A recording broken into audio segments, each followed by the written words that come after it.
Hey, listen up. On one, ready? 1, 2, 3, break! It's not too often you see American football being played in China. But the Beijing Guardians are trying to stay on their feet while developing North America's most popular sport in the world's most populous country. The Guardians play in the UACFL, the Chinese American Football League, and are made up of mostly Chinese players who are interested in learning the game of football. Now in their second year in the league, the Guardians are one of several Chinese teams that practice and compete every week. The facilities may not be on par with the US, but what they lack in funding, they certainly make up for in intensity. At the East Wine Cellar in Beijing, team captains and coaches regularly get together to discuss all football matters, and team founder Nathan Jones admits that when he started up the team in 2010, he had no idea how it would turn out.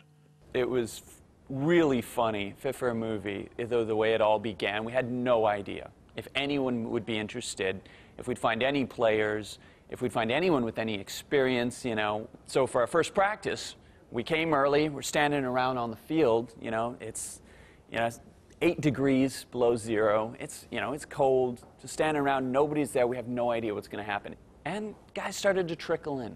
We ended up in the first practice having like about 30 guys come out who were interested enough to say, all right, I'm going to brave the cold, get my beanie out and, put on an extra pair of socks and try this. He knew there was potential to bring one of the fastest growing sports to the world's fastest growing country. When NFL China opened its offices in Beijing in 2007, it signaled a push by the NFL to run with the Chinese market. This year, they held the NFL Experience in Shanghai to give Chinese fans a chance to see what football is all about.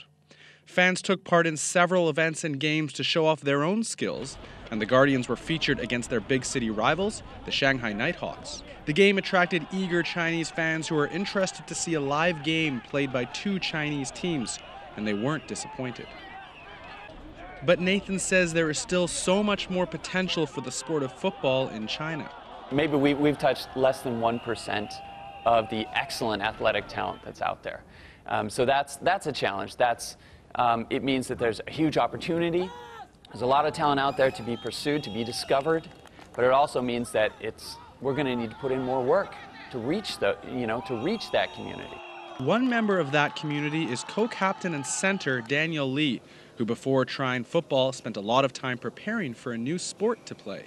The first time I'm stepping into the gym, I want to find something different than the soccer, than the basketball. Daniel sees football growing in China for the first time, and he's excited about where it's headed. In the beginning, we watching soccer, like most Chinese people, and then we heard this football. Like, the football should be kick. Why American people call this football? We on the soccer side say, oh, American football is boring. But right now, I said American football is more interesting than the soccer. And as that interest grows in China, the Guardians are taking their shot at football and running with it. For East West Sports on BON, I'm Ian Jacobs.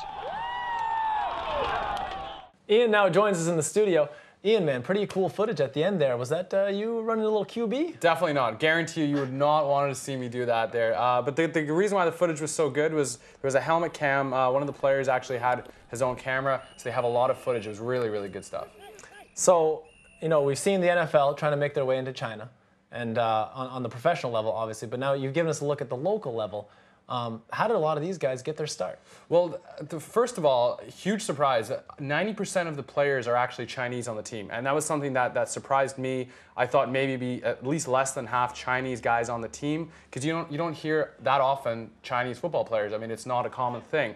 The players themselves went out to search for a team, a local team. They found the Beijing Guardians when they started up last year, and now they're playing on them. So a pretty cool story. So one thing I'm really curious about is with the language barrier. So both between the coaches and the players themselves, how does that work? Well, yeah, I mean, like I said, there are Chinese players and there are Western players who speak English. There's also the language of football, which we know is a tricky thing in itself. So the Chinese guys, they said that they do call the plays in English, but when they're playing against Western guys and they notice that, so-and-so might not speak Chinese, they do call the plays in Chinese. That's something that you will not see anywhere else in the world.